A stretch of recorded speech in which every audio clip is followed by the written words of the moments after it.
Muito bem, pessoal. Vamos continuar o estudo do título crédito tributário. Iniciamos na aula passada.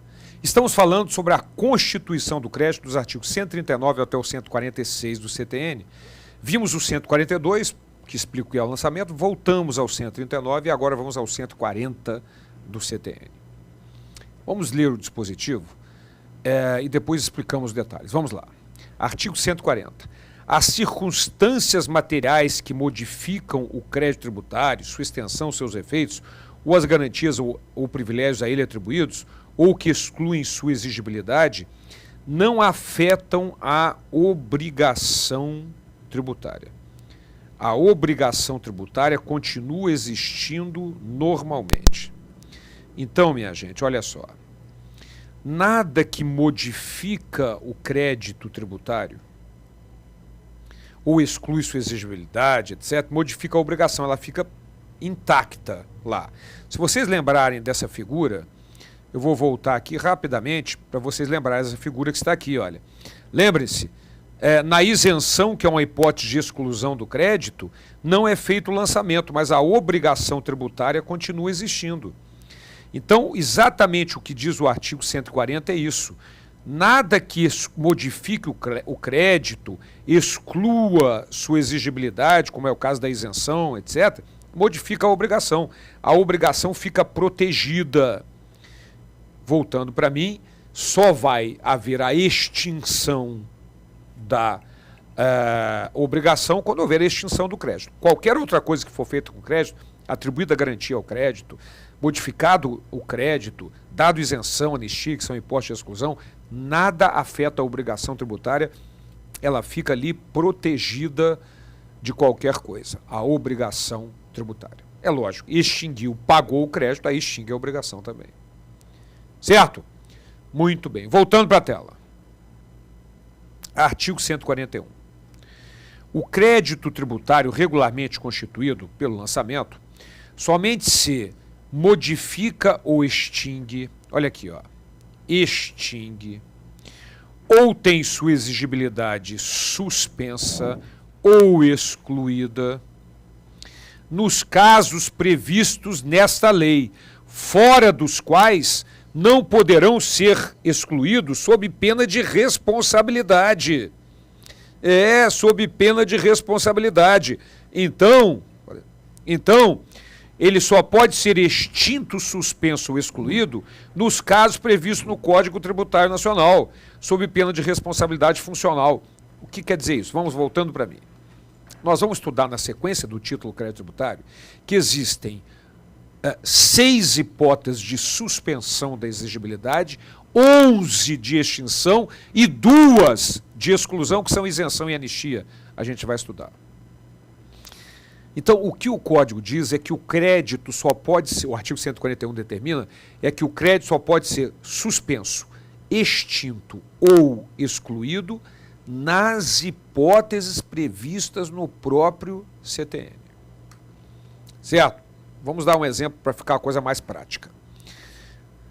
Uma das hipóteses, a 11ª hipótese de extinção do crédito, previsto no artigo 156, inciso 11, a gente ainda vai chegar lá, determina que extingue o crédito a dação em pagamento em bens imóveis. Então, se houver uma lei autorizando, o contribuinte pode oferecer um bem imóvel para quitar uma dívida pecuniária, que é o tributo. Se a Fazenda Pública aceitar, pode ser extinto dessa forma. Quitar bens imóveis, dação em pagamento em bens imóveis. Então, ora, a lei municipal, ou estadual, ou federal não pode criar a dação em pagamento em bens móveis como hipótese de extinção do crédito, porque a dação em pagamento em bens móveis não está elencada nas 11 hipóteses previstas no artigo 156 do Código Tributário Nacional. E só pode o crédito ser extinto através daquelas 11 hipóteses ali. Pagamento, compensação, transação, remissão, etc, etc. Exclusão, isenção e anistia. Só tem 2 hipóteses de exclusão no artigo 175 do CTN. A lei não pode criar outra hipótese de exclusão do crédito, a não ser isenção e anistia. Suspensão, a mesma coisa e por aí afora. Então, o crédito só pode ser suspenso, extinto ou excluído nas hipóteses previstas no Código Tributário Nacional. As hipóteses de suspensão no artigo 151, 6 hipóteses. De extinção no artigo 156, 11 hipóteses. E de exclusão no artigo 175, 2 hipóteses. Somente neste caso. Aí eu quero conversar sobre um detalhe importante. Houve uma questão judicial, duas ações diretas de inconstitucionalidade, sobre as quais eu vou comentar agora, porque foi criado por um ente da federação, estado, município, uma lei que determinava a possibilidade da ação em pagamento em bens móveis, que não estava elencada lá no artigo 156, e já sabemos, o artigo 141 determina que não pode existir nenhuma hipótese de extinção que não esteja prevista no CTN. Mas vamos lá para a tela. O que aconteceu? Houve uma ação direta de inconstitucionalidade, a ação direta 1917. Nesta ação direta de inconstitucionalidade, a 1917, o que aconteceu? Liminarmente, ou seja, através de liminar, concedido na ação direta de inconstitucionalidade 1917, o Supremo Tribunal Federal julgou inconstitucional a lei que trazia a dação em pagamento em bens móveis como hipótese de extinção, porque o artigo 141, que vocês estão revendo aqui, determina que todas as hipóteses de extinção têm que estar previstas no CTN e a dação em pagamento em bens móveis não estava. Legal. No entanto, surgiu outra ação direta de inconstitucionalidade, 2405. E também em termos de liminarmente, houve o seguinte entendimento. Alterando o entendimento da 1917, diz na liminar da 2405, alterando o entendimento da ação direta de inconstitucionalidade 1917, a dação em pagamento em bens móveis pode ser utilizada como hipótese de extinção do crédito. Só que tem um detalhe. Mais tarde saiu a decisão definitiva da 1917, determinando que não pode realmente ser criada uma hipótese de extinção que não está prevista no CTN. Então, por que eu coloco essas duas jurisprudências aqui? Porque, eventualmente, vocês estudando, podem se deparar com algum autor que, baseado na ação direta 2405, alegue que pode ser criada outra hipótese de extinção além daquelas previstas no CTN. Esquecendo o autor que, mais tarde, após a concessão da liminar na 2405, saiu o julgamento do mérito. O julgamento do mérito da ação 1917, determinando que não cabe definitivamente outra hipótese de extinção além daquelas previstas no próprio CTN, e a dação em pagamento em bens móveis não está lá. Ok? Voltando para mim, então esse é um aspecto importante previsto na jurisprudência, constante na jurisprudência, importante para vocês conhecerem. Mas há mais um aspecto ainda, voltando lá para a tela. De acordo com o STF, o artigo 146, inciso 3, a linha B da Constituição, esse dispositivo da Constituição, ele determina, é um dispositivo que nós já estudamos assim bastante, o artigo 146, ele determina que é matéria reservada à lei complementar e não à lei distrital estabelecer hipótese de extinção de crédito tributário. Então, é exatamente reforçando aquela ação direta de inconstitucionalidade de 1917. Ou seja, entende o Supremo que realmente uma lei distrital, no caso Distrito Federal, ou lei estadual, ou lei municipal, ou lei federal, seja lá o que for, não pode tratar de outra hipótese de extinção do crédito, além daquelas que estão no CTN, que tem força de lei complementar.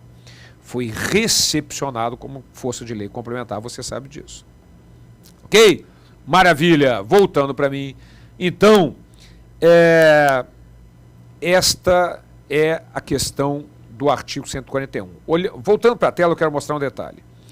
Então, o fato gerador, ocorrendo surge a obrigação, surge o lançamento, constitui o crédito, e ele só pode ser suspenso nas hipóteses do artigo 151 a 155, são 6 hipóteses, só pode ser extinto nas hipóteses do 156 a 154, são 11 hipóteses, e só pode ser excluído nos artigos 175 a 182, 2 hipóteses, que são isenção e anistia.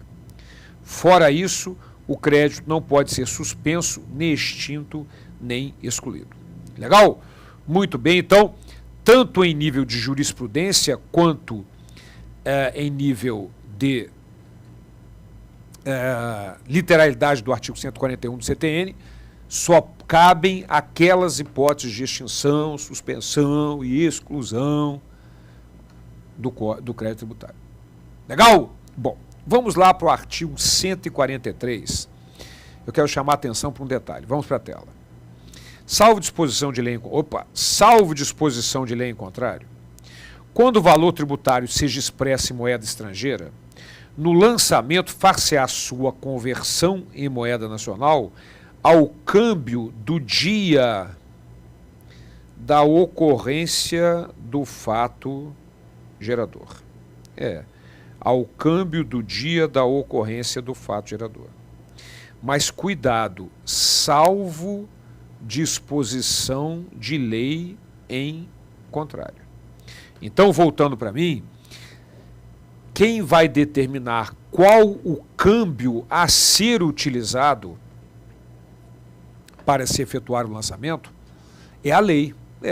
Por exemplo, a Lei Complementar 87, que trata do ICMS, normas gerais aplicáveis a todos os estados e DF, estabelece que o câmbio a ser utilizado para cálculo do ICMS na importação é o mesmo câmbio utilizado pelo imposto de importação, pelo legislador federal no imposto de importação. Então, a gente tem que esperar ver qual é o câmbio que vai ser utilizado no imposto de importação e aplicá-lo ele para calcular o ICMS. Agora, se eventualmente não houver o imposto de importação e não houver uma previsão de qual câmbio a ser utilizado, utilizar-se-á o câmbio do dia da ocorrência do fato gerador, que é, nesta hipótese, o artigo, que é, nessa hipótese, o dia da ocorrência do fato gerador, que é o desembaraço aduaneiro, no caso da importação. Certo? Então, em resumo, salvo disposição de lei em contrário, se essa lei, portanto, não trouxer o câmbio a ser utilizado, utilizar-se-á o câmbio do dia da ocorrência do fato gerador para converter em moeda nacional o valor que veio um produto expresso em moeda estrangeira. Legal? É assim que funciona a conversão em moeda nacional. Bom, um outro aspecto fundamental diz respeito à situação que você vai ver em seguida. Vamos lá. Vamos imaginar que quando ocorreu o fato gerador, estava em vigor uma legislação A. Quando foi ser feito o lançamento, já estava em vigor uma legislação B, até com alíquota menor. E aí, moçada? Qual a legislação a ser utilizada? A legislação da época do fato gerador ou a nova legislação mais benéfica ao contribuinte com alíquota de 5%? Voltando para mim, esta questão de qual a legislação será utilizada no lançamento, se aquela vigente na data do lançamento ou na data da ocorrência do fato gerador, nós vamos conhecer com todos os detalhes no próximo encontro nosso. Até lá.